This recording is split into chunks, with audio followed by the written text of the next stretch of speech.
What's up guys, welcome back. This is Anime Fiction. You'll be watching What If Naruto Became the Boss of Bikini Bottom Part 6. Now, let's begin. The conquering of the terrestrial world did not involve armed occupation. It started with a corporate memo. Exactly 12 hours after Richard Sovereign handed away his empire, the 40,000 Sovereign burger outlets worldwide received an automated, encrypted software update.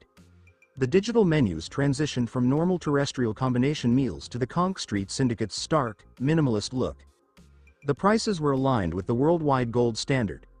The neon signs on 6 continents turned off, only to reactivate with a menacing, aggressive red glare. In the penthouse boardroom of the Sovereign Tower in Chicago, now officially designated as Node Prime Terrestrial, Naruto Uzumaki stood staring out over the huge city.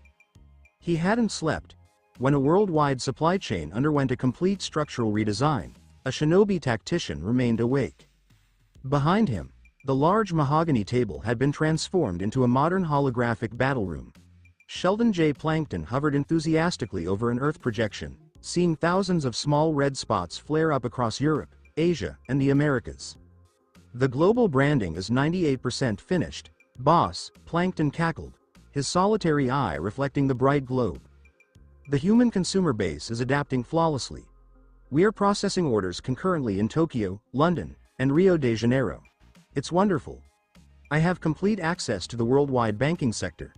I could literally wreck the European economy right now for fun. You will not do such a thing, Plankton, Naruto deadpanned, not looking away from the window. A bankrupt economy cannot afford dipping sauce. Maintain budgetary stability. Ah, barnacles, Plankton moaned, crossing his small arms. Sandy cheeks burst into the boardroom. She was wearing her regular air helmet, but her white GI was splattered with grease and aquatic coolant.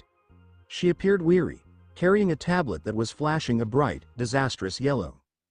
Commander, we have a massive logistical bottleneck, Sandy said with a tight Texas drawl. Global demand is too high. The Sector 4 manufacturing hub in Bikini Bottom is currently working at full capacity. The pneumatic umbilical network is holding, but we are running out of raw aquatic biomass. Naruto turned around. His blue eyes focused on his chief engineer. Specify the deficit, Naruto demanded. The meat, Sandy moaned and tapped the tablet. To feed 40,000 terrestrial nodes at once, we are emptying the ocean's kelp protein stocks faster than the ecosystem can restore them. We have around 48 hours of frozen patties remaining. Following that, the supply chain runs dry. The humans will riot. Plankton exclaimed. A global riot? With billions of addicted land mammals? They'll destroy the umbilical network? This was the ultimate trap of a global monopoly. The syndicate had dominated the market, but they were constrained by the physical constraints of biological agriculture. Eugene Krabs would have panicked. He would have watered down the meat or raised the pricing to intentionally reduce demand. Naruto Uzumaki held his hands behind his back.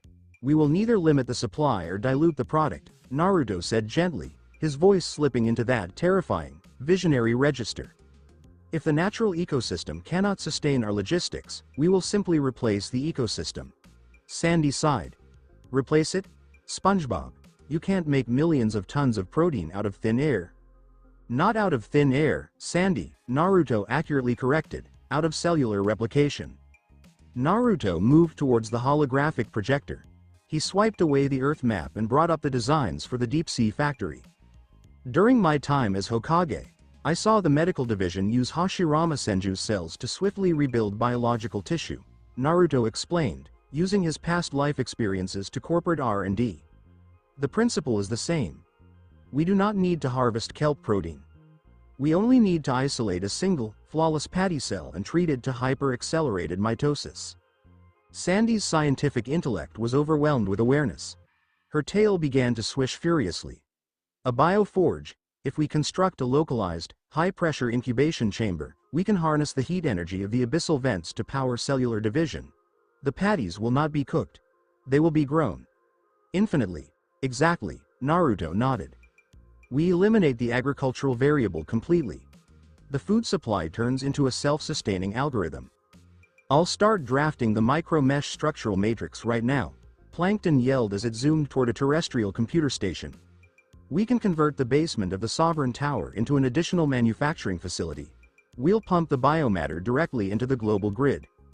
You have 24 hours to bring the bioforge online, Naruto instructed. By midnight, the basement levels of the Sovereign Tower were entirely destroyed. The corporate parking structure was transformed into a scary masterpiece by Syndicate engineering. Massive titanium-reinforced glass vats lined the concrete walls, filled with a dense, luminous amber nutritional solution. Sandy and Plankton stood on the catwalk above the major vat. Sandy reported, "Thermal conductors are primed, boss," as a completely formed Krabby Patty was suspended in the tank's contents. The nutrient solution is at an appropriate pH. Starting the meiotic sequence. She operated a huge industrial lever. A rush of electromagnetic energy invaded the vat. Inside the glass, the single patty trembled. Then, exactly like cellular division, it divided into two faultless patties. 2 became 4. 4 became 8. The exponential expansion was astonishing. Within 60 seconds, the vat was filled with thousands of identical, flawless burgers that quickly flowed down the automated conveyor belt system. "It is working!" Plankton shouted and danced around the railing. Infinite inventory. The profit margins are almost unfathomable. Naruto Uzumaki stood on the ground floor, watching cloned fast food flow onto conveyor belts and into pneumatic delivery tubes. The warlord of Greece reached into his pocket for his wooden spatula. He glanced at the polished wood, which reflected the bright bioforge. There was no longer a need for the ocean. There was no more reliance on terrestrial farmers. The Conch Street Syndicate had achieved complete self-sufficiency, with a closed-loop system of endless consumption and supply. The Earth was no longer simply a market. It was a neatly organized inventory ledger. Naruto placed away the spatula and fixed his red tie. Phase 13 is finished, Naruto mumbled to the whirring equipment. The globe is stabilized. The Conch Street Syndicate was incorporated to the extreme on a global level. But human history prescribes that absolute power inevitably produces an opposition. Beneath the cobblestone streets of Paris, France, the terrestrial center of culinary arts, a hidden club met in a dimly lit, subterranean wine cellar. They weren't in military fatigues or corporate clothes. They wore spotless white double-breasted chef's jackets. They were the Order of the White Toque, a coalition of 3-star Michelin chefs of the terrestrial world, wealthy food critics, and aristocratic purveyors of fine dining. At the head of a large mahogany table stood Chef Auguste, a terrifyingly exact Frenchman who had previously ruled a gastronomic empire the world over. "The ocean monster has homogenized the palate of the earth," Auguste murmured, his voice shaking with gastronomic wrath. He slapped a hand down on the table, making a bottle of century-old Bordeaux rattle. He pumps cloned synthetic protein out of Chicago and drowns it in a chemical hazard amber. The art of the seer, the spirit of the broth. It's being destroyed by a mathematically perfect fast food algorithm. The gathering cooks whispered dark, angry assent. "We can't attack him in the stock market. We can't fight him with conventional terrestrial militaries," Auguste said, removing a sleek cryogenic steel thermos from his coat. The vial was glowing with a faint sickly purple radiance. "This is the truffle blight," Auguste said, his eyes bulging with a frantic zeal. "An enzyme. A genetically engineered, super-aggressive enzyme. It is specifically developed to target the hyper-accelerated mitosis of the Hashirama cell cloning process. If we put 3 drops of this enzyme in the Chicago bioforge, the cloned meat will necrotize. The worldwide supply system will go rotten in 30 seconds." A scar-faced Suze cook came forward, and produced a set of precisely balanced carbon steel tactical chef knives. "Chef, the Chicago Vanguard is ready. Tonight we raid the Tower of the Sovereign." At 0200 hours a violent terrestrial rainstorm pounded the glass facade of Node Prime Terrestrial in Chicago. Deep in the subterranean parking garage the Syndicate bioforge buzzed with terrifying, endless efficiency. Automated stainless steel conveyor belts were dumping millions of cloned Krabby Patties into the pressurized pneumatic umbilicals that nourished the globe. Naruto Uzumaki was on the main viewing deck. His silent stalkers grasped the metal grill. He was studying the global calorie consumption statistics on a waterproof digital pad. Suddenly the temperature in the sub-basement dropped. The hefty titanium blast doors at the end of the garage did not budge. They stopped. A localized explosion of weapons-grade liquid nitrogen hit the hinges, instantly lowering the metal to absolute zero. An instant, kinetic kick split the frozen titanium into a million jagged shards. 12 land-based assassins attacked the bioforge. They donned tactical black aprons over their chef coats, their faces hidden under thermal goggles. They moved with the lethal synchronicity of an elite culinary crew at dinner rush. "Seal off the perimeter. To the primary vat," roared the lead assassin, brandishing a pair of sparkling meat cleavers. Naruto didn't drop his digital pad. He merely turned his unblinking blue gaze to the intruders. "Plankton," Naruto said, squeaky and deadpan over the communications. "There's a terrestrial breach in Sector 4. Culinary rebels." "I saw them on the thermals, boss," Plankton yelled. "They're carrying a cryogenic payload. This sounds like a really volatile biological enzyme. Keep them away from the main clone vat." "The vat is safe," Naruto said. Naruto nonchalantly dropped the digital pad. He stepped off the edge of the catwalk and fell 40 feet onto the concrete floor. This time, he didn't utilize the localized gravity to crush the floor. Instead, he used it to cushion his fall, dialing down to 0.2 gigaseconds at the last millisecond to land with total, horrifying silence right in the path of the 12 charging cooks. The assassins stopped dead, lifting their knives and cleavers. "The demon." The lead assassin spat the words out, and pulled the cryogenic thermos from his belt. "Cover me. I'm heading for the nutritional solution." "Your infiltration vector is flawed," Naruto analyzed, his hands behind his back. "You favor artistic passion over operational logic. Passion makes you predictable." "Kill him." The first 4 chefs lunged forward. They didn't assault wildly. They conducted a 4-point terrestrial strike, coordinated, carbon steel boning knives aimed at the sponge's vital joints. Naruto Uzumaki just sighed. He didn't lift his spatula. He didn't require any sort of weapon for terrestrial mammals, using kitchen cutlery. Gentle fist. 8 trigrams, 64 palms. Naruto had become a bright geometric anomaly.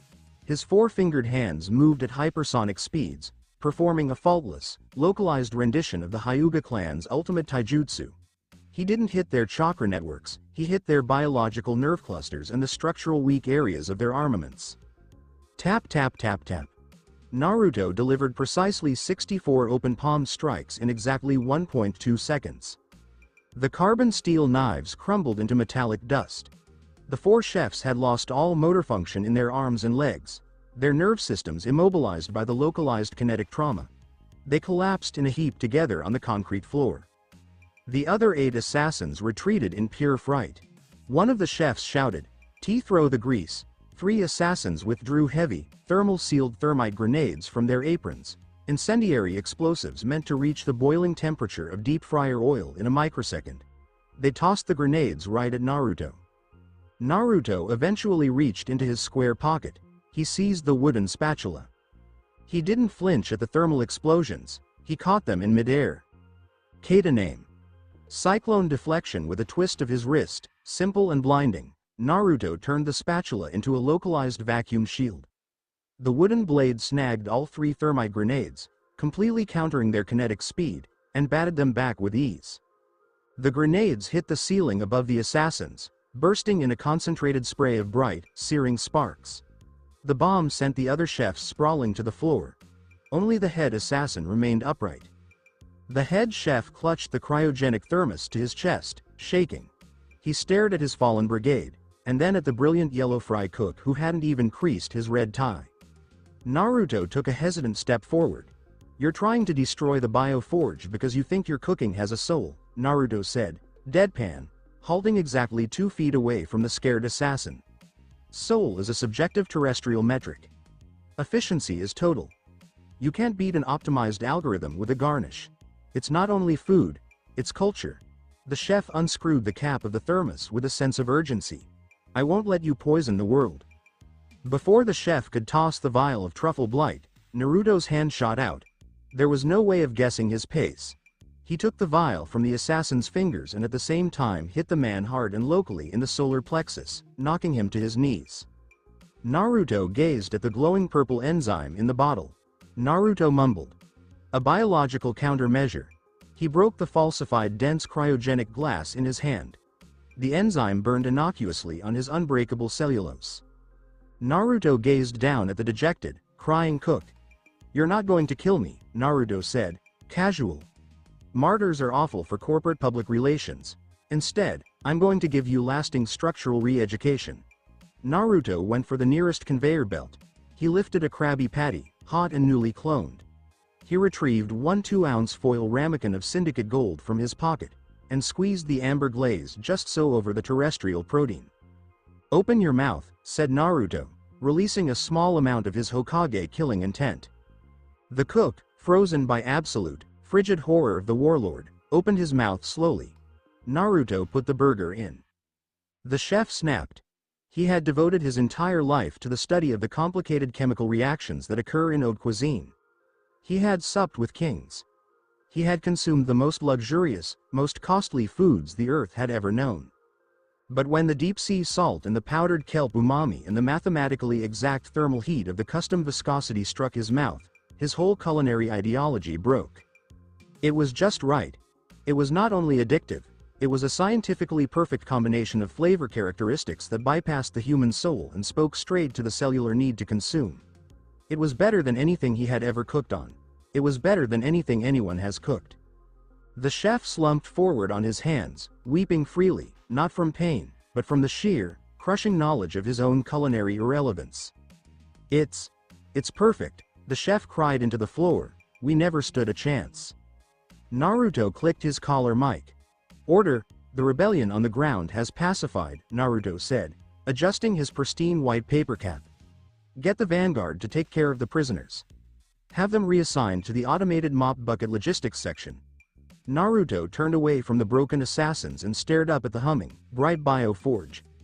The Earth's elite had sought to reject the system and had been mathematically destroyed. There were no more land-based factors left to conquer. "Plankton," Naruto said over the intercom. "Start working up the plans for the moon supply lines. The age of the land is done."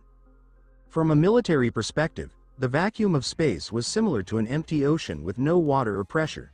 It was a blank canvas of pure zero, ready to be structured by the unwavering hand of the free market.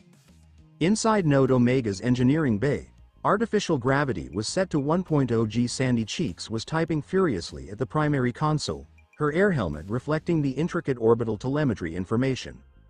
"The orbital umbilical is primed, boss," Sandy stated. "We are using a confined, magnetic slipstream to project the titanium-reinforced vacuum tube directly from the space station to the Mare Tranquillitatis, or Sea of Tranquility.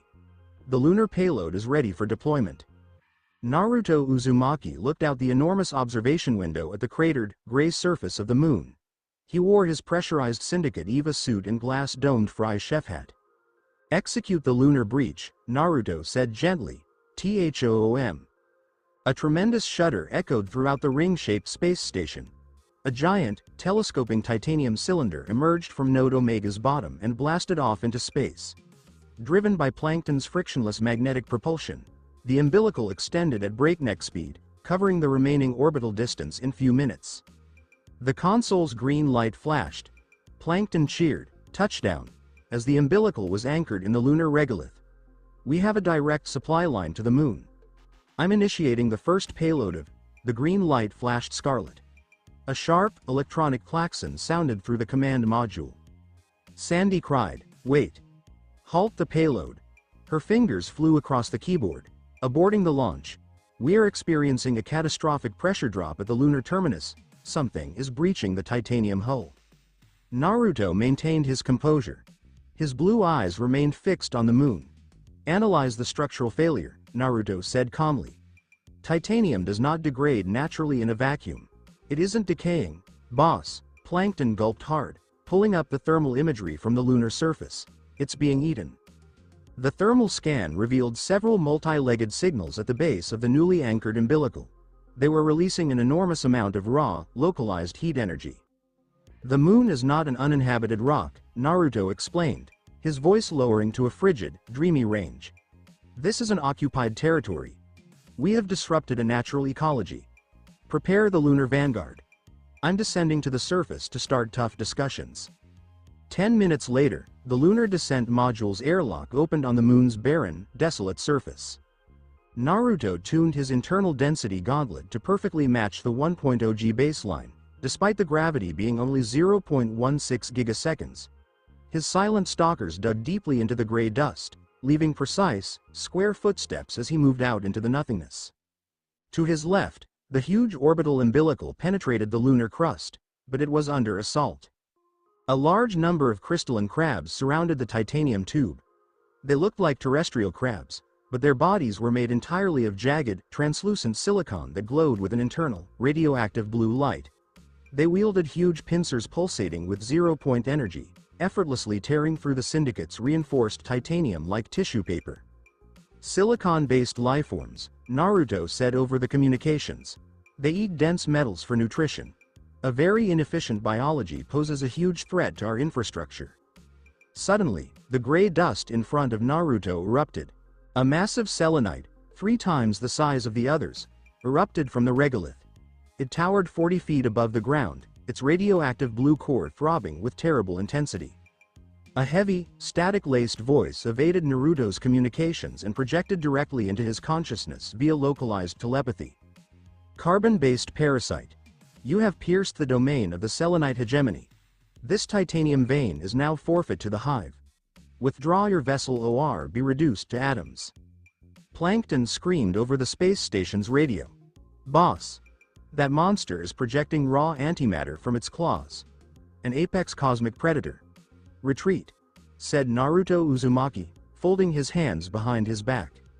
He did not activate the body flicker. He did not draw his spatula.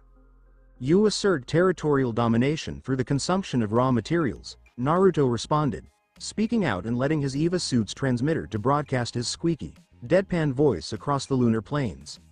Your diet contains unprocessed titanium. It is dense, really. However, it is severely weak in calorie efficiency and flavor. The selenite overlord paused with its gigantic, flashing pincers hovering over Naruto. Flavor is a carbon-based illusion. We only need structural density to power the hive. Naruto expertly rectified a narrow-minded logistical parameters, reaching into his square pocket. He took out a single, significantly modified item. A compressed, high-density brick of pure syndicate gold. Plankton had designed it for deep space travel. It was completely solid, preserving its perfect umami profile and thermal heat signature even at absolute zero in the lunar vacuum. Naruto flung the block of sauce onto the lunar dust, squarely between himself and the overlord. Consume that, he ordered, and recalculate your energetic output. The overlord clattered its crystalline mandibles, causing annoyance. However, the silicon beast's internal thermal sensors detected an impossibly high concentration of energy radiating from the small amber brick. The alien crab crushed the brick of syndicate gold and absorbed its special viscosity into its silicon matrix.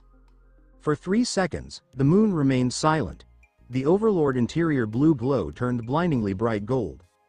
The alien's crystalline processor core absorbed the deep sea salt, pulverized kelp, and mathematically perfect thermal heat without passing through its digestive system. The selenite's neural network was overloaded due to the syndicate's algorithm's sheer, overwhelming perfection. The gigantic beast sank to its knees, triggering a local moonquake. By the ancestors, the overlord said, its telepathic voice shaking with great cosmic awe. The efficiency. The sensory data. It is a supernova of pure code. Our metallic diet was ash compared to this. Viscosity. Naruto stated, titanium yields a net positive energy return of 4%, as he looked up at the shimmering alien.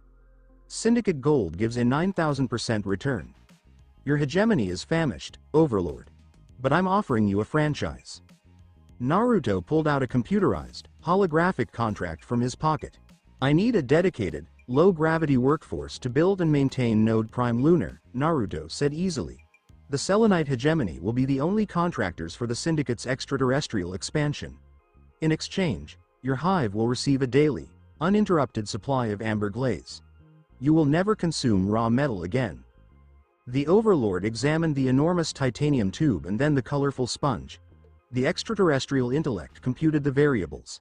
The mathematics was absolute. The flavor was obvious. The giant crystalline crab lowered its head and pressed its heavy mandibles into the lunar dust, indicating submission. The hive accepts your terms, architect of the golden sauce. We await your command. Naruto tapped his wrist gauntlet and adjusted his crimson tie in his EVA suit. Command. The lunar hostile force has been converted into a corporate asset, Naruto stated over the communications. The Selenites will fix the umbilical rupture and start work on the deep freeze storage facilities. The moon is secure. Sandy Cheeks, up in the space station, slumped back on her chair, shaking her head in scared admiration. Sandy murmured, "He didn't just conquer the moon. He outsourced the labor to the aliens." Naruto Uzumaki turned away from the Selenite hegemony and gazed up at the Milky Way galaxy. The Earth was optimized. The moon was franchise. The cosmic supply chain had only just begun. The Mare Tranquillitatis was no longer a dead sea of gray lunar dust, it had been paved vigorously. Node Prime Lunar had been built in exactly 72 hours by the Selenite hegemony, powered by the unlimited, hypercaloric perfection of syndicate gold. It was a huge ziggurat of armored, polished black titanium, with an automatic zero-gravity extraction window large enough to service passing meteorites. Naruto Uzumaki stood in the pressurized command center of the lunar fortress, his hands clasped behind his back.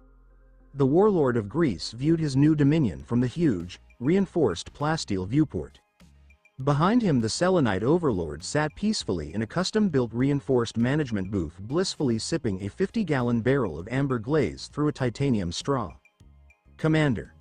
The voice of Plankton crackled across the deep space uplink from the Node Omega orbital station. "The bioforge in Chicago is pumping nicely. Orbital umbilical is in perfect vacuum integrity. We are now officially ready to process the lunar market. Except there is nobody up here to sell to." "Be patient, Plankton," Naruto said flatly, blue eyes unblinking behind the glass of his EVA helmet. "Build the logistics infrastructure and the consumer base will come. The world hates a vacuum, but loves a drive-through." Before Plankton could reply, the deep space telemetry alarms in the lunar fortress began screaming. "Beep. Beep. Beep. Boss." The voice on the comms was Sandy Cheeks, and it was tight with a sudden and never-before-heard dread. "I'm getting a terrific distortion in gravity. Something is ripping a hole in localized spacetime right over the lunar North Pole." The space above the moon began to strain and fold, bleeding with a terrible violet light. A ship fell out of faster-than-light slipspace. There was a silent cosmic tsunami jarring the titanium walls of Node Prime Lunar. It wasn't a corporate jet from the ground. It was a huge geometric dreadnought, the size of the Australian continent. The thing was a tangle of floating, linked golden obelisks, hardly noticing the moon's new fast food infrastructure. A localized broadcast slipped the syndicate's encryption completely, beaming straight into the command center's audio receivers. "Attention, unauthorized Class 3 civilization," a booming synthetic voice intoned, entirely devoid of emotion or earthly inflection. "This is the Galactic Mercantile Consortium. You've erected a commercial distribution node in Sector 814 of the Orion Cygnus Arm without the required interplanetary zoning approvals. Shut down your fryers and prepare to liquidate assets on the spot." The Selenite overlord clacked its huge crystalline pincers in panic. "Architect," the overlord said telepathically. "That's a consortium audit fleet. They regulate all trade in the quadrant. They'll vaporize this moon to collect a fine." "Galactic bureaucracy," Naruto assessed well, voice still squeaky but absolutely chilly. "The scale has altered but the variables are the same. They use intimidation to cover up their own logistical failings." Naruto tapped his wrist gauntlet. "Sandy. Keep Chicago Bioforge running at full capacity," Naruto commanded. "Plankton. Get the pneumatic payload ready. I'm going to talk to the auditor." Naruto stepped through the localized zero-gravity airlock. He didn't take ship. He turned on his internal mass manipulation gauntlet, set the localized gravity to absolute zero and fired himself out of the lunar airlock. He fired into the void of space, a tiny bright yellow rectangular speck aimed straight for the massive planet-destroying golden dreadnought. Coming up to the hull, he was caught in a tractor beam, pulled easily through an energy shield and deposited on the shiny, metallic deck of the alien ship's main hangar bay. The artificial gravity was heavy here, about 2.5 gigaseconds, but Naruto just reconfigured his internal density to match it, and his silent stalkers landed in a perfect, three-point shinobi landing. He was backed up by hundreds of heavily armed robotic consortium enforcers with antimatter guns. The Grand Auditor floated in the center of the fleet. A hyper-evolved, throbbing purple brain hung suspended in a high-tech anti-gravity nutrient jar, connected to a labyrinth of digital processing panels. "You're the registered CEO of this rudimentary Earth operation?" the Grand Auditor sent back, its voice echoing through Naruto's mind. "A porous, sponge-like biological organism. Wonderful. And completely irrelevant. Your syndicate owes the consortium 80 trillion galactic credits in back taxes for illegal use of the moon." "I do not recognize the authority of the consortium," Naruto said deadpan, standing precisely straight and straightening his crimson tie. "Furthermore, the idea of a tax implies that you provide a service or protection to my supply chains. You gave nothing to me. Your demand is blackmail, therefore." The robotic enforcers raised their weapons. The hangar bay vibrated with the hum of antimatter charging. "You are out of options, primitive," pulsed the Grand Auditor, the nutritive fluid in its jar bubbling fiercely. "We control the hyperspace commerce routes. We control the economy of 1,000 star systems. Refuse to pay and we will fire a localized singularity into your sun and bankrupt your entire solar system." "You rule 1,000 star systems," Naruto said quietly. He locked his hands behind him. "Which means you have billions of trillions of intergalactic consumers. And you're wasting resources auditing one moon." Naruto dug into his breast pocket. He took out one solitary, extremely strengthened, space-grade foil packet of syndicate gold. Naruto explained. "Your administrative matrix is broken. You threaten devastation because you have a better product to sell. You restrict trade, you don't create value." Naruto used the spatula kata without ever pulling his weapon. He snapped his wrist and hurled the sauce packet with horrifying localized kinetic precision. The package sliced through the air, evading the robotic enforcers, and struck straight into the nutrient filter input valve of the Grand Auditor's floating jar.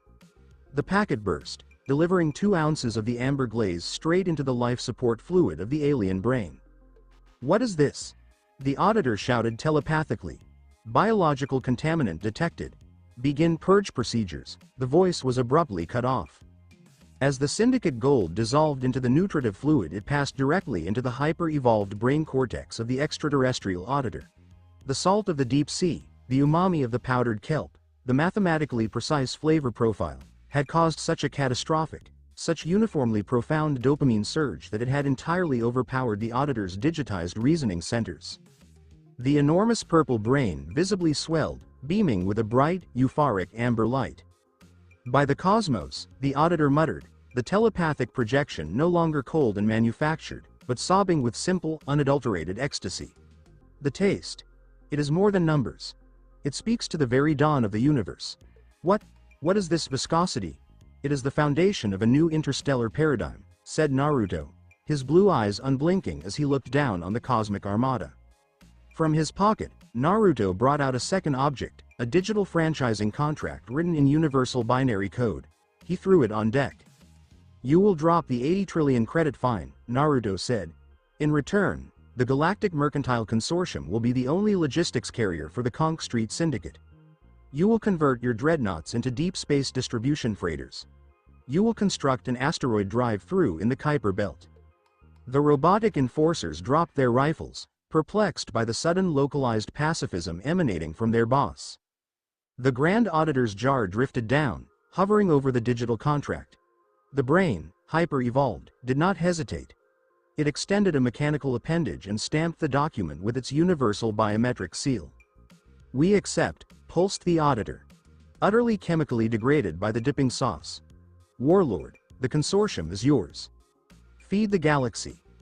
Naruto tapped on his lapel mic, his squeaky voice echoing through the vacuum of space back to the orbital station. "Command. The interstellar audit is pacified," announced Naruto, adjusting his pristine white paper cap. "We have a faster-than-light distribution fleet.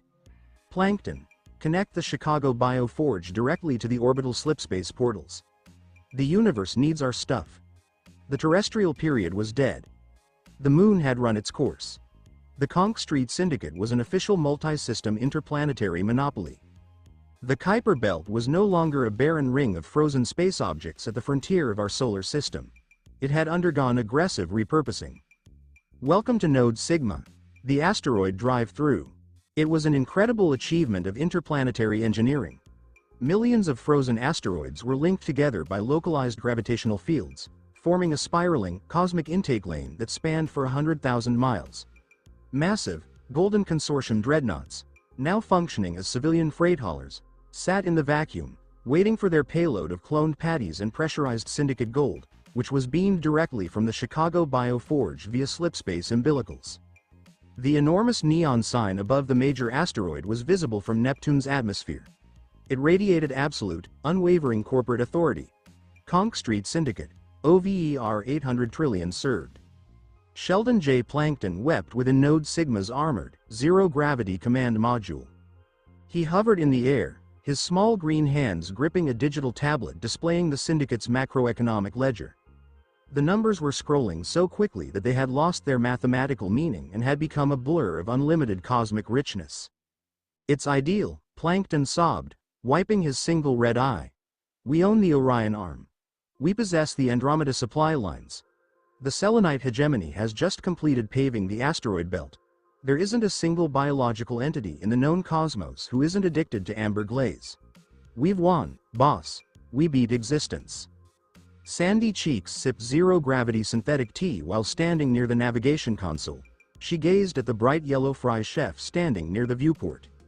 Sandy responded, "He's right, SpongeBob," with a mild Texas drawl, expressing her weary accomplishment. The logistics algorithm is completed. The limitless demand is satisfied by the infinite cloning vats. There are no more variables to master. We have reached absolute market saturation. Naruto Uzumaki didn't celebrate. He remained motionless in his pressurized EVA suit, with his silent stalkers magnetically attached to the titanium deck. His unblinking blue eyes gazed out into the limitless black abyss of space, as a fleet of consortium ships warped away to feed a faraway galaxy. Naruto added, "Absolute market saturation is a tactical paradox, with a squeaky voice devoid of satisfaction." Sandy frowned. "What do you mean? When a market is completely optimized, it ceases to be dynamic. It becomes a static ledger," Naruto said calmly, placing his hands behind his back. "A strategist who leads a stagnant battlefield will eventually experience operational atrophy. To stay sharp, the Syndicate needs a chaotic, inefficient ecosystem to remodel." Plankton blinked and moved closer. "Boss, no inefficient ecosystems remain. We own the entire dimension." Naruto slowly turned away from the viewport. "Exactly," Naruto deadpanned. "Which is why we must expand beyond this dimension." The command module fell silent. The hum of the slipspace umbilicals suddenly became exceedingly loud.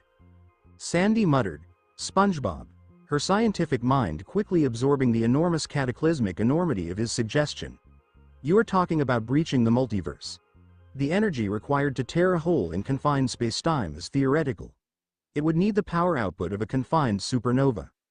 "We have the Galactic Consortium's slipspace drives," Naruto replied precisely, tapping his wrist gauntlet to display a holographic schematic. "The Chicago Bioforge provides us with endless thermal kinetic energy. If we flip the vacuum pressure of the pneumatic umbilical and cross it with a slipspace rupture, we can create a controlled dimensional singularity." Naruto swiped the hologram, revealing a gigantic vortex of violet light. "I've already calculated the temporal spatial coordinates," Naruto confessed. "Coordinates to where?" Plankton screamed, his megalomania drowned out by the sponge's terrible goal. "Where could you possibly want to go?" Naruto observed his little chief of R&D and his mammalian chief engineer. He reflected on his prior life. He reflected on the 5 great shinobi nations' continual battles, underage warriors, arbitrary missions, and severe economic instability. They used violence to grow their economies. They were inherently unorganized. They needed a franchise. Naruto added, "I am aiming for a terrestrial reality governed by heavily armed, localized mercenary villages." His voice dropped into that scary, visionary level. "They use biological energy known as chakra to alter the elements. They have advanced war skills, but their agricultural and gastronomic supply routes are outdated. They engage in endless conflicts over scant resources." Sandy's eyes widened behind the glass helmet. "You want to execute a hostile corporate takeover of a ninja dimension?" "I will introduce them to the Pax Syndicata," Naruto corrected softly. "A shinobi who is well fed and chemically pacified by Syndicate gold has no incentive to fight." We shall bankrupt the daimyos. We'll privatize the hidden villages. We will replace their kunai with spatulas, Naruto said, walking to the center of the command module. Chief Engineer. Direct 100% of the Kuiper Belt's electrical output to the primary slipspace gate, Naruto instructed, the chaotic, world-conquering competence coursing through his porous frame. Plankton. Load the lead Leviathan-class transport into the local airlock. Sandy exclaimed, "You got it, Commander." As they took the armored food truck through the rift. Her scientific interest overcame her terrestrial caution. She slammed her hands on the console, triggering the override procedures. Outside the asteroid base, space screamed. A large consortium slipspace ring, often employed for intergalactic freight, emitted a powerful purple light. Sandy pumped the pneumatic umbilical's inverted vacuum pressure into the ring, causing the center of the gate to fall inward. It did not create a tunnel to another star system. It shattered the spatial curtain, like a pane of glass. A chaotic maelstrom of multiversal energy erupted in space, lighting the ice asteroids with a terrible alien hue. Naruto uncoupled his magnetic boots. He glided toward the landing bay, where the matte black, heavily armored Node Epsilon food truck waited, its thermal pulse engines already humming. He stepped into the cab and buckled himself into the pilot seat. Dimensional singularity is stabilized. Boss. Plankton yelled over the communications. Coordinates are locked. But I have to tell you. The atmospheric re-entry on the other side will be extremely violent. The Leviathan armor will hold, Naruto said deadpan, grasping the dual thrust levers. Prepare the Chicago Bioforge to pump infinite inventory through the rift once the beachhead is established. Naruto Uzumaki gazed through the reinforced windshield at the spinning maelstrom of energy. On the other side was his initial residence. The Hidden Leaf Village. They believed their Hokage had died. They believed the Naruto era had ended. They were wrong. He was not returning as a shinobi. Naruto commanded the deployment of Node Epsilon during the market correction. He pushed the throttles ahead. The armored fast food truck rocketed out of the Kuiper Belt airlock, leaving the optimized universe behind and into the dazzling glare of the spatial singularity, eager to feed the elemental nations. The enormous green wooden gates of Konohagakure symbolized decades of militaristic tranquility. It was a calm Tuesday afternoon at Hidden Leaf Village. At the primary guard station, Azumo Kamizuki and Katetsu Higane were slumped over their registry desks. The most serious threat they had encountered all week was a renegade trader attempting to transport untaxed cabbages across the Fire Country border. "I am going to get ramen," Katetsu yawned, stretching his arms behind his head. "If I have to stamp one more trade permit, I'm going to throw a kunai into my own foot." "You can't leave your post, Katetsu," Azumo grumbled and adjusted his forehead shield. "The Hokage would take our heads. Furthermore, nothing ever happens at this hour." High above the woodland canopy, the fabric of space-time disagreed strongly. Kirk boom. The sky over the main road fractured like a large pane of violet glass. A spinning, chaotic maelstrom of raw, multidimensional energy erupted, spreading a harsh, alien purple light over the peaceful trees. The massive atmospheric displacement resulted in a localized hurricane that flattened the neighboring plants. Azumo and Katetsu jumped out of their chairs and quickly drew their kunai. "Enemy attack!" Azumo exclaimed, his heart pounding against his ribs. "Sound the alarm. Is it the Akatsuki? Kumogakure?" The drop from the center of the spatial singularity was not caused by a renegade ninja. It was a terrestrial nightmare for corporate logistics. Node Epsilon, a heavily armored Leviathan-class transport in matte black, plunged toward the gravel path. The vehicle was utterly unfamiliar to the elemental countries. It had no chakra signature, but it exuded a sense of heavy, relentless, industrial gloom. The enormous semi-truck collided with the earth. The huge, militarized tank treads cut into the earth, throwing up a tremendous plume of dust as the vehicle's hybrid thermal pulse engines erupted with a deafening mechanical scream. The truck drifted flawlessly, sliding sideways until it came to a complete stop exactly 10 feet from the Konoha gates. The woodland fell silent save for the quiet purr of the truck's engine as the spatial gap closed above it. Katetsu's hands were shaking. He looked at the big black metal box on wheels and asked, "What is that?" Katetsu whispered, "Is this a puppet? Sasori of the Red Sand?" "I don't sense any chakra threads." Azumo clenched his teeth and took a defensive stance. Whatever it is not of the 5 great nations. Be ready. The Triler's protective shell slid up and locked into place, revealing a 20-foot stainless steel serving window. The 2 Chunins blinked. It seems like a food stall? A brilliant yellow, precisely rectangular thing stood inside the sterilized and well-lit kitchen. He wore a clean white shirt, a red tie, and a white paper hat.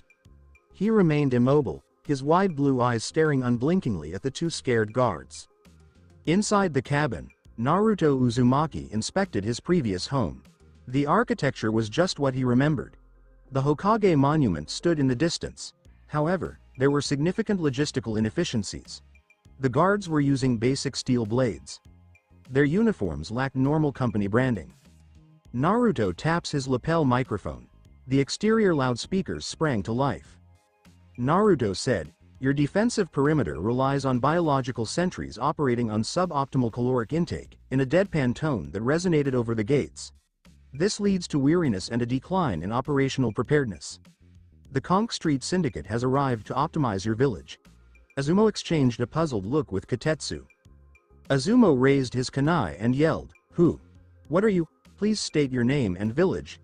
You are intruding on sovereign land, as ordered by the Hokage." "I am the market correction," Naruto said easily. The guards were distracted by a rustling in the neighboring trees before asking any further questions. Team 10. Shikamaru Nara and Shoji Akamichi returned from a C-rank patrol operation. They descended from the canopy, landing gracefully near the gates. Shikamaru mumbled, "Man, what a drag," stroking the back of his neck and taking in the situation. He observed the enormous black vehicle, the anxious guards, and the yellow sponge. His genius-level intelligence immediately began calculating threat evaluations, but the sheer ridiculousness of the variables led his brain to stall briefly. Shoji did not focus on the visual oddities. He was concentrating on the armored food truck's ventilation exhaust. The automated vents activated, delivering a concentrated wave of rich, deep-sea umami right into the shinobi's faces. For the first time, the aroma of exclusive syndicate gold permeated the earthly environment of the Fire Country. Shoji froze. The bag of potato chips he was clutching slid from his fingers and spilled on the ground. His eyes dilated dramatically. The Akamichi clan had the most refined, calorie-sensitive palates among the elemental nations. They could tell the difference between 100 varieties of roasted pig. But this fragrance completely bypassed the palate. It communicated directly with his cellular structure. "What's the smell?" Shoji mumbled, a thread of drool developing in the corner of his mouth. He took a steady, mesmerizing stride towards the truck. "Shoji, wait. It could be poisonous gas." Shikamaru snapped, grasping for his teammate's shoulder. "A biological toxin is extremely inefficient at generating recurring revenue," Naruto corrected from the serving window. Naruto pointed to the flat-top grill and stated, "I am distributing caloric capital." His hands blurred into spatula kata. In 3.2 seconds, he built a flawless Krabby Patty, placed it in a brown paper bag, and sealed a foil ramekin with amber glaze. He put the bag on the stainless steel counter. "This is a promotional sample," Naruto deadpanned. The transaction cost was removed for the initial market test. Shoji couldn't stop himself. His biological imperatives trumped his ninja training. He shrugged off Shikamaru's grip, approached the ominous black vehicle, and took the sack. "Shoji, drop it," Azumo exclaimed. Shoji ignored him. He ripped open the bag. He removed the foil cover from the syndicate gold and poured the thick, thermal-infused sauce onto the burger. He took a huge, unhesitant bite. The entire world paused. For Shoji Akamichi, the flavor profile represented a spiritual rebirth. The localized MSG and synthetic abyssal kelp hit his taste senses with the power of a tailed beast bomb. His brain's dopamine receptors saturated perfectly, changing his culinary ideology in a matter of seconds. The famed Akamichi barbecue establishments and Ichiraku ramen stalls have all become functionally outdated. Shoji dropped to his knees, tears flowing down his cheeks as he chewed. It's mathematically perfect," Shoji sobbed, hugging the burger to his chest like a newborn child. "I've spent my entire life consuming garbage. Please, I need more. Take my Ryo. Take my kunai. Take the clan's hidden jutsu scrolls. Just give me the sauce." Shikamaru's eyes widened with dread. Shoji was not under any genjutsu. His chakra network remained entirely stable. He had only been chemically contaminated by a sandwich. Whatever you just did to him, let it go, Shikamaru screamed. He dropped into a crouch and formed a hand seal. Shadow Possession Jutsu. Naruto's square, yellow torso casts a shadow on the gravel path. Got you. Shikamaru grumbled, a droplet of sweat emerging on his forehead. Now, step out of the vehicle. Naruto Uzumaki gazed down at the shadow that bound his feet. He analyzed the jutsu. There was a localized kinetic lock based on matching mass and physical strength. A shadow bind relies on the target's physical limitations, Naruto explained quietly. My physical limitations are entirely adjustable. Naruto did not struggle. He tapped the wrist gauntlet hiding under his cuff. Gravity. 25.0 gigaseconds. Naruto's mass rapidly increased to an apocalyptic density. His porous cellulose solidified into something denser than a neutron star. The sheer, horrifying weight of his body immediately severed the physical tie of the shadow jutsu. Shikamaru gasped and stumbled away as the psychic feedback of his jutsu breaking struck him like a physical blow. Impossible, Shikamaru said, his clever mind whirring. He didn't use chakra to break it. He just changed the laws of physics. Naruto Uzumaki untied his white apron and placed it on the counter. He moved to the side door of the armored truck, pushed it open, and stepped out onto Konohagakure's dirt road. His silent stalkers crunched the soil, leaving perfectly square imprints. Shikamaru, Azumo, and Katetsu were frozen by terror, not of murdering, but of confronting an unstoppable force. Naruto stated, "Your village's economy is entirely dependent on arbitrary military contracts issued by a feudal lord, with unblinking blue eyes sweeping over his former home's gates. The system is volatile. I'm presenting you the Pax Syndicata. Surrender Konohagakure's culinary logistics to the Conch Street Syndicate, and your shinobi will never go hungry again." Naruto pulled out a computerized, holographic document from his square pocket. "Take me to the Hokage," Naruto ordered. "It is time to audit the hidden leaf." The temporal dome shielding Chronopolis did not hum or crackle like terrestrial energy shields. It was entirely silent, glowing with a deep, hypnotic violet hue. It didn't repel matter. It simply rewrote the chronological state of anything that touched it, aging it into dust or reverting it into non-existence in a microsecond. Hope Van Dyne knelt in the quantum brush, scanning the barrier with a heavily modified PIM tablet. "It's a closed time-like curve," Hope deduced, her face pale in the glow of the screen. "The shield isn't projecting energy. It's projecting a localized, infinitely repeating pocket of time. If we touch it, our biological clocks will accelerate until we are nothing but subatomic ash." Naruto Uzumaki stood beside her, his asterisk shinobi Mark I asterisk armor absorbing the ambient violet light. He analyzed the barrier with the cold, calculating mind of a shinobi commander. Without his senjutsu, he couldn't feel the flow of the energy, but his tactical algorithms were as sharp as ever. "There is no armor that can withstand time," Naruto noted, "but every shield has a frequency. A rhythm. If it is a wave, it can be disrupted." To manipulate the temporal boundary, the shield relied on maintaining a perfect, zero-energy quantum state, effectively defined by the Wheeler-DeWitt equation governing the localized universal wave function. "Exactly," Hope nodded, pulling up a topographic wave model of the shield. "The Hamiltonian operator, hat, h, here is perfectly balanced. But if we introduce a massive, localized spike of raw kinetic energy, followed immediately by a PIM particle compression disk, we can mathematically force a phase shift. We could create a microfracture in the time loop. But it would only stay open for a fraction of a second. Then we will have to be fast," Naruto said, turning to Scott.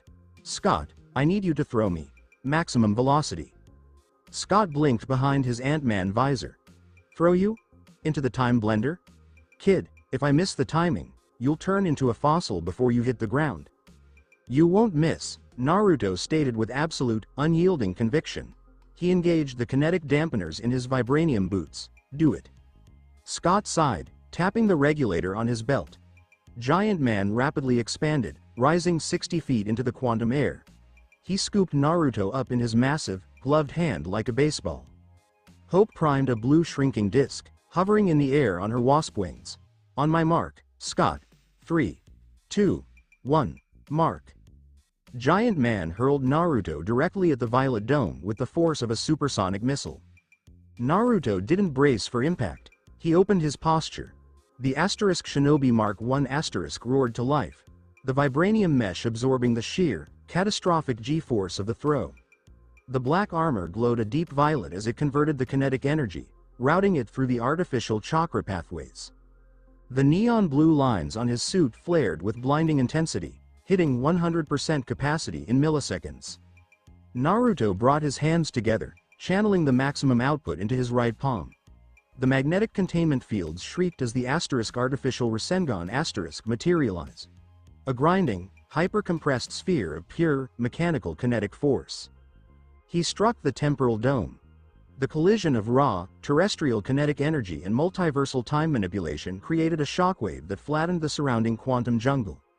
The shield violently rippled, the Wheeler-DeWitt equation temporarily destabilized by the physical anomaly. A microsecond later, Hope threw the blue PIM disk directly into the epicenter of the blast. The disk activated, shrinking the destabilized temporal energy in upon itself. A small, circular hole, no larger than a man, snapped open in the dome. Naruto passed through the fracture flawlessly, rolling onto the polished, metallic floor of Chronopolis. A split second later, Hope and Scott, shrunk down to the size of insects, flew through the gap, landing on Naruto's shoulder just as the temporal shield snapped violently shut behind them. "We're in," Hope whispered over the comms, growing back to normal size alongside Scott. The Imperial Spire Chronopolis was a terrifying monument to absolute order. The streets were perfectly symmetrical, constructed of dark, unblemished chronal metal. There was no sky, only the swirling, psychedelic void of the quantum realm pressing against the temporal dome. Massive statues of Kong the Conqueror lined the avenues, depicting him as a savior, a god, and a dictator. "Keep to the shadows," Naruto commanded, immediately taking point. They moved with the synchronized stealth of an elite infiltration unit. Even Scott, despite his usual clumsiness, maintained absolute silence under the heavy, imposing pressure of the citadel. They navigated the labyrinthine streets, avoiding the rigid patrols of the Centurions, moving steadily toward the center of the city. The multiversal transmitter was impossible to miss. It was a colossal, glowing green spire that pierced the very center of the citadel, pulsing with a deep, rhythmic thrum that vibrated in their teeth. Massive cables fed into its base, drawing power directly from the temporal core of the city. "That's it," Hope confirmed, pulling 3 heavy, cylindrical EMP charges from her tactical belt. "If we plant these at the primary power conduits, the chain reaction will fry the temporal anchor. He won't be able to establish a bridge to our universe." They reached the base of the spire. The area was shockingly unguarded. There were no Centurions, no automated turrets, no temporal traps. "This is too easy," Scott muttered, his head on a swivel as he attached the first charge to a massive green conduit. "Dictators love turrets. Where are the turrets?" Naruto stood guard, his back to the spire, his eyes scanning the empty, symmetrical courtyard. His artificial suit hummed, perfectly functioning, but the silence gnawed at his instincts. A shinobi knows that an unguarded objective is never an oversight, it is a lure. "Set the timers," Naruto said sharply. "We extract immediately." Hope clamped the final EMP onto the central terminal. She tapped the keypad, setting a localized 15-second countdown. "Charges set. Let's go," Hope ordered. Before they could take a single step away from the spire, the deep, rhythmic pulsing of the transmitter stopped. The green light shifted to a cold, piercing blue tick. The countdown timer on the EMP charges froze at 0:14. Scott looked down at his wrist. He tried to move his arm, but it was locked in place. He was completely paralyzed. Beside him, Hope was frozen mid-stride, her wings locked at a 45-degree angle in the air. Time within the courtyard had completely, flawlessly halted. Naruto felt the temporal lock hit his body. The air around him solidified into concrete, but unlike Scott and Hope, Naruto's hyper-dense Saiyan biology and the vibranium kinetic regulators actively fought the stasis. He couldn't run, but he could turn his head, he could breathe. Footsteps echoed across the frozen courtyard, slow, measured, and entirely unhurried. Walking down the grand steps of the spire was Kong the Conqueror. He wore his full, imperial armor, deep purple and vibrant green, the metallic cape sweeping silently over the chronal floor. His blue holographic visor retracted, revealing the face of the man Naruto had seen in the void. He looked at the frozen forms of Ant-Man and the Wasp with absolute, dismissive boredom. Then, Kang's gaze locked onto Naruto. "I must admit, anomaly," Kang said, his voice echoing in the dead silence of halted time. "When my sensors detected the perimeter breach, I was intrigued. I expected the sorcerer. I expected the Wakandan king. But I did not expect the boy without a spark." Kang walked slowly around Naruto, analyzing the Shinobi Mark I suit. "A vibranium prosthetic for a shattered soul," Kang mused, reaching out and tapping the glowing blue line on Naruto's shoulder. "Clever. But entirely pathetic. You fought gods, boy. Now you play dress-up with terrestrial toys." Naruto gritted his teeth, forcing his paralyzed vocal cords to work. "I broke your invasion once, Conqueror. I will break this one." Kang laughed, a quiet, chilling sound. "You didn't break anything, Uzumaki." Kang smiled, leaning in close. "You merely changed the method of your own execution. Do you know why I left the transmitter unguarded?" Kang gestured toward the colossal spire above them. "To bridge the quantum realm and the physical realm, I need an anchor," Kang explained, pacing back to the steps. "A localized beacon in Universe 616 that resonates with a frequency outside of my timeline. But you sealed the sky. You locked the doors. So, I needed a key." Kang turned, his eyes narrowing with a predatory, calculating gleam. "Your chakra network may be shattered," Kang said smoothly. "But your cellular origin is not from this multiverse. You are an extra-dimensional alien. Your very blood vibrates to a frequency that bypasses the runes of Kaf-Kol. You aren't here to sabotage my transmitter, Shinobi." Kang raised his wrist gauntlet. The blue light of the courtyard shifted to a blinding, violent purple. "You are my transmitter." Kang pressed a button. The massive cables on the ground suddenly detached from the spire, whipping forward like mechanical snakes. Before Naruto could struggle against the frozen time, the cables slammed into the vibranium suit, locking onto the artificial chakra pathways Shuri had built. A catastrophic surge of temporal energy flooded directly into Naruto's nervous system. Kang wasn't hacking the suit. He was using the suit's kinetic routing system to siphon the extra-dimensional signature of Naruto's Saiyan DNA, feeding it directly into the spire. The sky above Chronopolis violently tore open, revealing the gray, overcast clouds of upstate New York. The beachhead was complete, and the Golden Saint was the battery. The shift from an armed shinobi hamlet to a franchised corporate distribution point lasted exactly 24 hours. By Wednesday morning, the green flak jackets of the Konohagakure ninja had been irrevocably altered. Every active-duty shinobi, from genin to jonin, was now required to wear a clean, dark red tie over their uniform. The Ichiraku ramen stand in the village center was being retrofitted with automated systems. Tucci and Ayame watched in astonishment as microscopic plasma drones inserted a pressurized titanium pneumatic tube into their kitchen, connecting them to the Chicago Bioforge via the multiversal gap. Kakashi Hitaki rested against a newly installed black composite street lamp. With his visible eye, he was reading Makeout Tactics, while his right hand was rhythmically lifting a Krabby Patty smeared in syndicate gold onto his mask. He drew down the fabric, took a bite, and groaned. "It's terrifyingly efficient," Kakashi said to a nearby, perplexed Might Guy. "I haven't slept in 2 days, but my caloric energy is at maximum capacity. I do not even want to train. I simply want to oversee the supply chain." "The youthful spring of capitalism has arrived," Kakashi Guy said, tears flowing down his cheeks as he chugged a liter of amber glaze. The village's surface embraced the Pax Syndicata, but a dark, localized rebellion was building beneath the bedrock. The atmosphere within Root's underground offices was tense. Danzo Shimura loomed in the shadows, his one visible eye focused in rage. Danzo, the Foundation's head, grasped his wooden cane and stared at a dozen kneeling Enbu operatives wearing blank porcelain masks. "Tsunade has finally lost her mind," he snarled, his voice echoing in the cave. "She has given over control of the hidden leaf to a yellow, chakra-less aberration.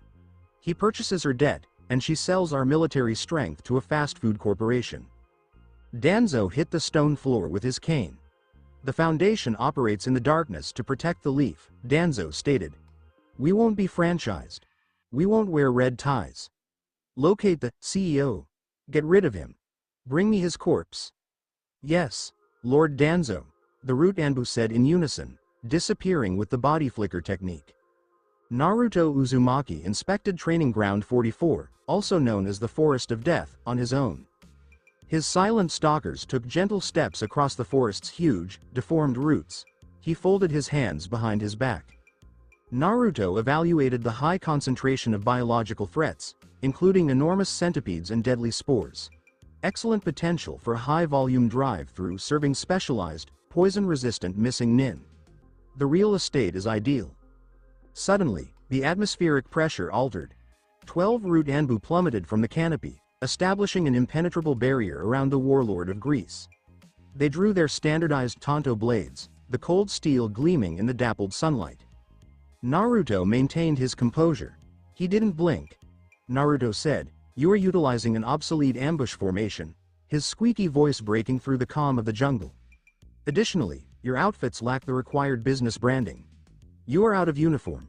"Target acquired," murmured the lead Anbu. "Eliminate." The 12 assassins surged together. They proceeded with cold, dispassionate precision, targeting the sponge's critical organs, neck, and joints. Naruto merely breathed. He tapped the wrist gauntlet. Gravity, 0.5 gigaseconds. He reduced his mass by half, giving himself an unbelievable, floating agility. He did not even draw his spatula. He used the spatula kata, unarmed deflection. Naruto's vision dimmed as the 12 blades approached. He slipped between the tiniest gaps in their strike patterns, his yellow, squishy form contorting in ways that defied all known laws of terrestrial anatomy. He used open palm strikes on the flat sides of the Tonto blades. Clack clack clack clack. The kinetic vibrations instantly destroyed the steel weapons, leaving the skilled assassins with unusable hilts. Before they could make ninjutsu hand signs, Naruto returned his gravity to 1.0 G and unleashed a sweeping leg attack that knocked out the knees of 6 operatives at once. They hit the dirt. "Your weapons are brittle. Your training is based on suppressing emotion," Naruto said, stepping over a dead assassin. "Suppressing emotion reduces consumer demand. It's awful for business." FWOOSH. A giant blaze burst from the trees, engulfing Naruto completely. The flames blazed, superheating the air and turning the dirt into glass. Danzo Shimura emerged from the shadows of the canopy, his bandages shifting slightly as he created the last hand sign for the fire-style jutsu. "You're an anomaly," Danzo snarled, watching the flames burn, "but anything that burns can be killed." The fire gradually faded away. Naruto Uzumaki remained unharmed in his original position. His pristine, white paper hat was properly centered. The pressurized, highly oxygenated fluid circulating within his small hydrosuit completely extinguished the fire and left no scorch marks on him. Inefficient thermal attacks, Naruto analyzed effortlessly. "I routinely immerse my hands in deep fryer vats operating at 400 degrees. Danzo's eyes widened with shock. "What are you?" "I am the chief executive officer," Naruto responded. "And you are an unauthorized expenditure." Danzo gritted his teeth. He reached up and tore the bandages off his right arm and eye. Shisui Uchiha's renowned Mangekyo Sharingan rested in his right socket, along with countless of stolen Sharingan eyeballs embedded in his pale arm. "I didn't want to waste my ocular power on a creature like you," Danzo hissed. "But for the sake of the hidden leaf, I will rewrite your will." Danzo's right eye bled. He activated the ultimate genjutsu, Koto Amatsukami. The target's mind was affected without their knowledge due to a powerful illusion. Danzo transmitted his will directly into the yellow entity's consciousness. "You will give over your syndicate to Danzo Shimura. You will become a weapon for Root." Naruto experienced visual prowess. Nothing occurred. Naruto tilted his head, his wide blue eyes staring blankly at the elderly guy. "Are you having a localized ocular hemorrhage?" Naruto said, deadpan. "You require medical attention." Danzo lurched backward and clutched his chest. "Impossible. Shisui's eye is flawless. Why are you not under my control?" Naruto folded his hands behind his back. A genjutsu uses the flow of chakra in the cerebral cortex to control the nervous system, Naruto stated, taking a cautious, squeaking step forward. I do not have a chakra pathway system. I do not have a terrestrial nervous system. I'm a highly pressured, artificially dense sea invertebrate. Your optical illusion is essentially attempting to hack a mainframe with a piece of string. Danzo frightened. He drew a wind-infused kunai and lunged. Naruto did not dodge. He allowed Danzo to strike him directly in the chest. The wind blade sank into the spongy yellow skin, coming to a halt abruptly against the impenetrable, compressed water density beneath the surface. Naruto stared down at the kunai and then up at Danzo. Naruto gently placed his right hand on Danzo's shoulder, using his 4 fingers. Your department is completely off the books, Danzo, Naruto said, his voice falling an octave and exuding the unwavering, menacing authority of a corporate warlord. You hoard assets. You operate in the shadows. In the terrestrial business sector, this is known as embezzlement. The syndicate maintains a zero-tolerance attitude for embezzlement. Naruto directed a small portion of his gravitational control towards the elderly man's shoulder. Gravity. 5.0 GS. Danzo shouted as the localized weight crushed his shoulder, knocking him to his knees. The wind kunai clattered to the floor. Naruto commanded, "Root is officially liquidated," and dropped a digital termination slip in front of Danzo. Your assets belong to the syndicate. Your employees will be moved to the deep fryer logistics section, and you're fired. Naruto let go of his hand, releasing the gravity. He walked out of the forest of death, abandoning the Foundation's broken and humiliated commander. He had vanquished the village's darkest darkness not with a Rasengan, not with a lengthy philosophical argument, but with an aggressive and quick corporate restructuring. Rain, rain, rain. The unending rain of a megacure soaked the steel towers of the hidden rain village. The Akatsuki was having a deep and unusual crisis deep in the topmost spire. No security compromise occurred. That was an economic breach. The Akatsuki's immortal treasurer, Kakuzu, slammed a large, leather-bound book down on the stone table. His green eyes, seen behind his patched hood, glowed with raw financial wrath. The mercenary market is in complete collapse, Kakuzu hissed, the deep voice booming in the dark chamber. This week the bounty awards are down 80%. The local warlords won't hire us for assassinations or border skirmishes. Pain stood in the shadows, Rinnegan faintly glowing. State the cause, Kakuzu. Have the 5-cage summit mobilized against us? Worse, Kakuzu growled, clenching a fistful of meaningless ryo. The Hidden Leaf Village has ceased all military contract negotiations.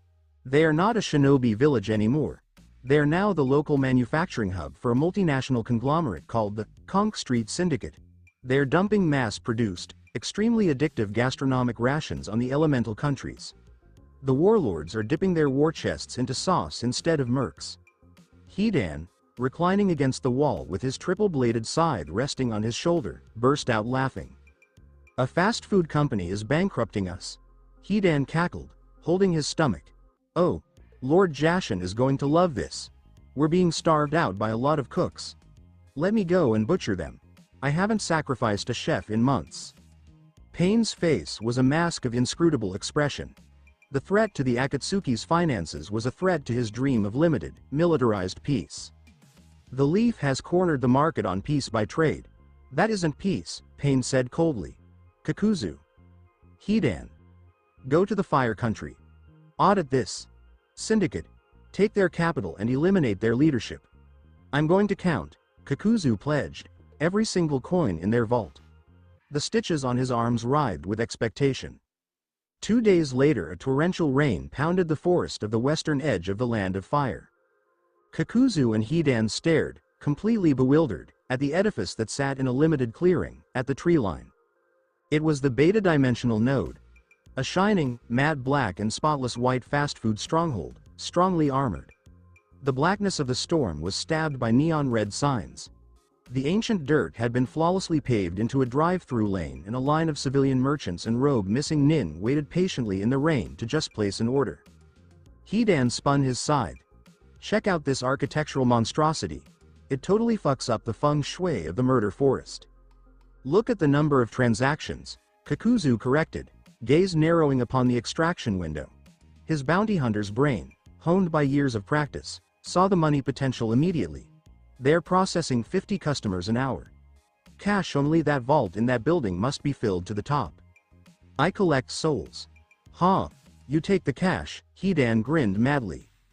The two Akatsuki immortals skipped the queue, going straight to the shining stainless steel serving window.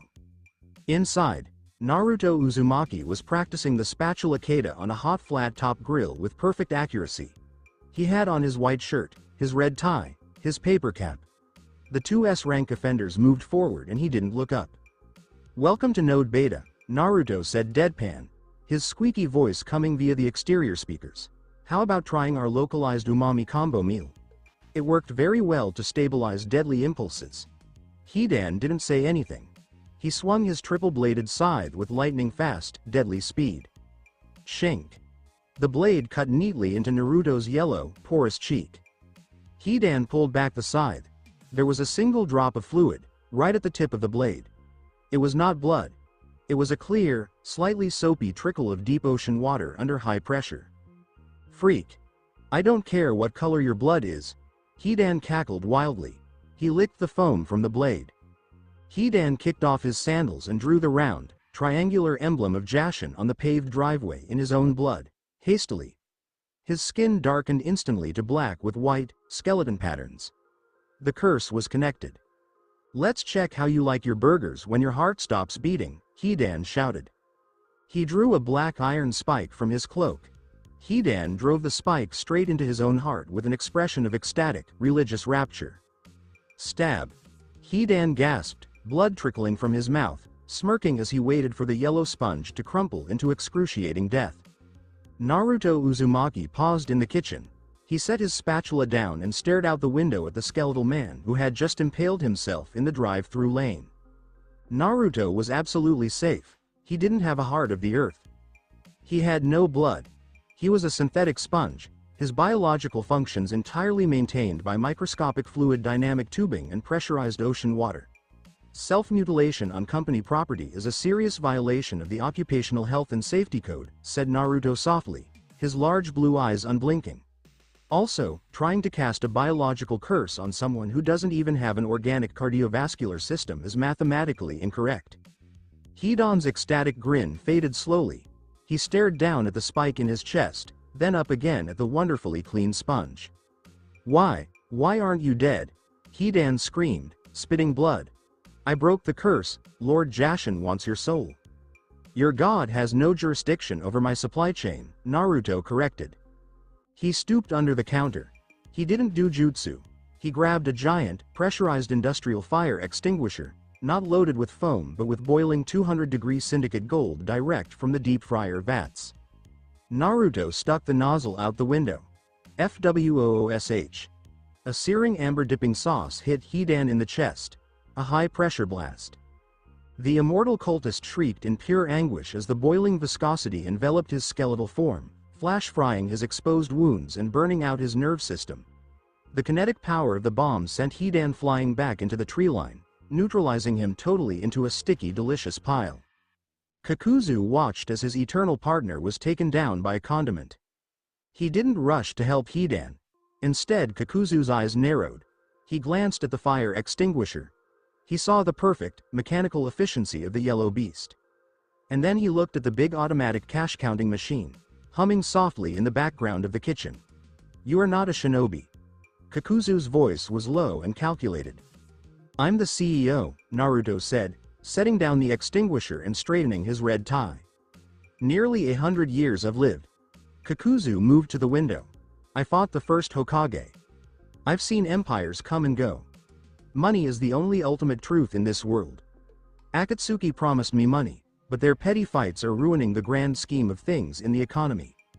War is an inefficient engine of capital," Naruto analyzed perfectly, locking eyes with Kakuzu. "It ruins infrastructure.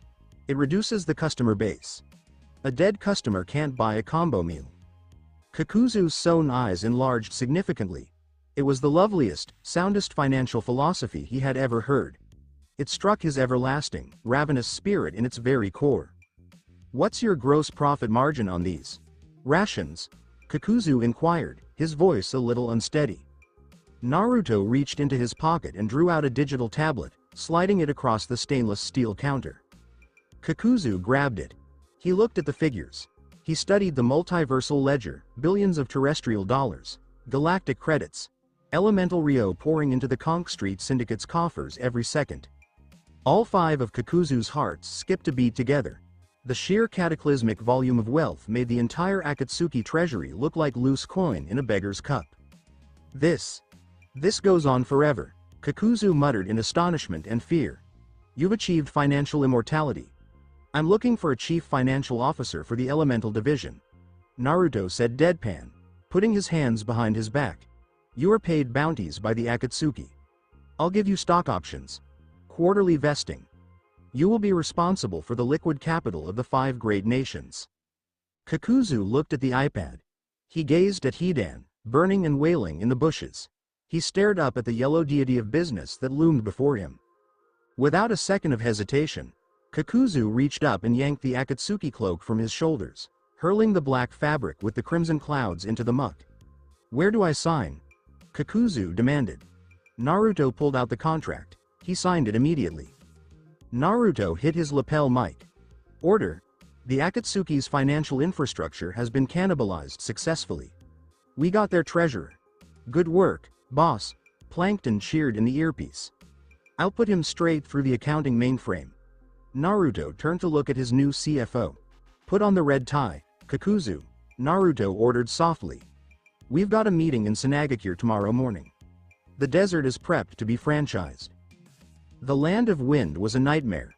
The vast sand dunes made regular supply systems practically impossible. Caravans took weeks to cross the desert, losing valuable profits due to heat exhaustion, sandstorms, and rogue bandits. However, the Conch Street Syndicate did not rely on caravans. The matte black Leviathan-class transport raced across the desert at 120 miles per hour. Its hybrid thermal pulse engines screamed, and the gigantic armored treads readily gripped the loose sand, ignoring the harsh terrestrial conditions. Naruto Uzumaki drove flawlessly in his climate-controlled, sanitized cab. Kakuzu sat in the passenger seat. The immortal, 100-year-old bounty hunter was dressed in his usual dark shinobi pants, but his Akatsuki cloak had been replaced by a clean, heavily starched white-collared shirt and a dark crimson tie. Kuzu was engrossed in financial pleasure, tapping feverishly on his syndicate tablet. The terrestrial exchange rates in the water country are extremely vulnerable to manipulation, Kakuzu mumbled, his hands twitching as he scanned through the multiverse ledger. If we leverage the Chicago Bioforge's output against the Mist Village's maritime trade routes, we can bankrupt the water daimyo in 6 days and acquire their naval fleet for pennies. Naruto remarked, your aggressive fiscal strategy is noted. CFO Kakuzu, with blue eyes set on the horizon. However, military assets are a depreciating investment. We don't need their boats. We'll just install a pneumatic tunnel beneath their ocean. Concentrate your calculations on the current aim. Sanagakure, Kakuzu said, bringing up the economic dossier. A very disadvantaged demographic. They have little arable land. Their agricultural shortfall causes them to import 70% of their food. They're financially bleeding. They're not bleeding, Naruto said softly. They're primed for a monopoly. The hidden sand village's circular sandstone walls rose above the desert haze. As the Leviathan transport reached the tight canyon opening, the dunes rose up in defiance. A tremendous, impenetrable tidal wave of dense, chakra-infused desert sand swept across the canyon, producing a solid wall 50 feet tall that completely blocked the transport's vector. Naruto didn't slam on the brakes. He just activated the gravity plating on the truck's front grille. Beats the front bumper reached 20.0 gigaseconds of localized density. The Leviathan collided with the gigantic sand wall and did not even crack. The truck's sheer, horrifying kinetic mass utterly destroyed the compacted sand, smashing a faultless, rectangular hole straight through Gaara's ultimate defense. The black vehicle came to a smooth halt in the village square. The air brakes hissed. Suna's military leaders were waiting for them in the square. Gaara, the 5th Cage, stood with his arms crossed and a gourd of sand lying on his back. He was flanked by his siblings Tamari and Kankuro, as well as 24 elite sand Anbu. You have violated sovereign airspace and destroyed village infrastructure, Gaara said in a calm, menacing monotone. Identify yourselves, or be buried. The huge armored cab door swung open. Naruto Uzumaki walked out, his silent stalkers falling on the dry, dusty ground. He adjusted the white paper cap and folded his hands behind his back. The sand Anbu reacted with confusion. What is that? Tamari muttered, her palm resting on her large folding fan. Is it a sponge? I don't care what it is, Kankuro hissed, removing the bandages from his primary puppet, Crow. It just broke through the cage's defense. I'm making it into splinters. Before Kankuro could use his chakra threads, Kakuzu exited the truck's passenger side. The Eternal Treasurer straightened his scarlet tie and locked eyes with the Suna shinobi. Stand down, Kankuro of the Sand, Kakuzu warned, his deep voice bearing the weight of a century's slaughter. You are jeopardizing a corporate purchase. Any damage to this car or its CEO will result in an immediate and lethal wage garnishment. Gaara's turquoise eyes narrowed. Kakuzu of the Akatsuki. You have discarded your cloak. Are you working under a new master? I operate with a higher profit margin, Kakuzu explained simply. Enough talk. Kankuro exclaimed. His fingers jerked, launching Crow into the air. The puppet's wooden jaws opened, displaying a shower of poison-tipped senbon needles directed toward Naruto's porous yellow chest. Naruto didn't employ the body flicker, he only used operational analysis. Your automation relies on external tethering, Naruto remarked, deadpan. He drew his wooden spatula. He did not block the needles, instead, they impacted his chest and bounced harmlessly off his cellulose structure, which was hyper-compressed and thick with water. Instead, Naruto performed a faultless, localized spatula kata called thread severance. With a flip of his wrist, he produced a minuscule vacuum sword from the edge of the wood, cleanly slicing Kankuro's invisible chakra strings. Crow collapsed and fell to the ground. Naruto successfully captured the puppet with his free hand before it fell to the ground. He examined the wooden joints. Substandard terrestrial pine, Naruto remarked gently. Poor structural lubrication. Naruto closed his four-fingered palm in a horrifying show of the density principle, acknowledging the inefficiency of his automated assets. Crow was reduced to a pile of useless, broken kindling as a result of the confined gravity. He dumped the remains into the dust. Kankuro gasped and stumbled backward, clutching his torn chakra threads. He broke Crow without even using a jutsu. Gaara stopped Tamari from swinging her fan. The cage was young, but he was quite pragmatic. He realized that the yellow creature was utterly unaffected by traditional physics. You have overwhelming force, Gaara remarked. Yet you haven't drawn blood. Why did you come to Sanagakure? Naruto approached the cage, halting 10 feet away. I've come to eliminate your agricultural deficit, Naruto said. He tapped a sequence on his wrist gauntlet. The side of the Leviathan transport hissed and retracted, showing the sparkling, sanitary stainless steel kitchen.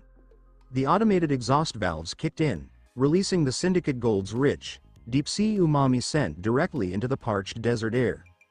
Naruto stated, your village exists in a state of perpetual starvation, peering directly into Gaara's soul. You ration water. You pay excessive tariffs when importing terrestrial protein. Your folks suffer from a lack of logistics rather than a lack of strength. Naruto dug into his pocket and pulled out a freshly built, perfectly hot Krabby Patty, slathered with the special viscosity. The Conch Street Syndicate offers the Pax Syndicata, Naruto said, holding the burger out. If you sign the cage ledger, I'll use my multiversal umbilical network to avoid the desert completely. The Chicago Bioforge will provide you with a limitless amount of caloric inventory. Sanagakure will never ration a meal again. Gaara gazed at the burger. He glanced at his siblings, who were looking at the flaming amber sauce with wide, unknowingly eager eyes. Gaara was the cage. His sole objective was the welfare of his people. The sand covering Gaara's body gradually withdrew. He came forward to take the burger from the warlord of Greece. Gaara took a bite. The cage's very starved palate appreciated the localized MSG, pulverized kelp, and excellent thermal heat profile. For his whole life, Gaara had only tasted dry sand, metallic blood, and bitter terrestrial food. The Syndicate Gold completely overcame his stoicism. Gaara's eyes expanded. A solitary, quiet tear trailed down his dust-covered cheek. He did not fall on his knees like Tsunade or Choji. He kept his dignity, but his soul was instantaneously and irreversibly branded. This flavor, Gaara muttered, gazing at the half-eaten burger with admiration. It brings an end to the suffering of the desert. It creates a localized monopoly, Naruto corrected quietly. He gave Gaara a digital datapad. Sign the contract, Cage. Gaara responded without hesitation. He signed his name. Naruto taps his lapel microphone. Command. The terrestrial desert has capitulated, Naruto stated calmly. Sanagakure is now officially Node Gamma Dimensional. Plankton, deploy the plasma drones. Begin drilling the pneumatic umbilical into the bedrock of the Land of Wind. Copy that, boss. Plankton's voice cackled through the earphone. The Chicago Bioforge is rerouting 1 million metric tons of meat to the desert grid as we speak. Kuzu walked up to his CEO and aggressively checked the live revenue feed on his tablet. The Sand Village treasury has been successfully integrated into our offshore accounts, Kakuzu announced, a scary grin stretching over his stitched face. We own the West. However, the Akatsuki will not overlook this. Pain will mobilize. Naruto Uzumaki looked to the east, where storm clouds loomed above Omegakure. Let them mobilize, Naruto deadpanned, his voice shrill and absolute. A local terrorist cell cannot combat a multinational supply chain. If suffering wishes to understand suffering, we shall show him the dinner rush. Thank you for taking the time to listen to this video. I'm thrilled you watched the video. If you enjoyed it, be sure to like and subscribe for even more exciting content coming your way soon.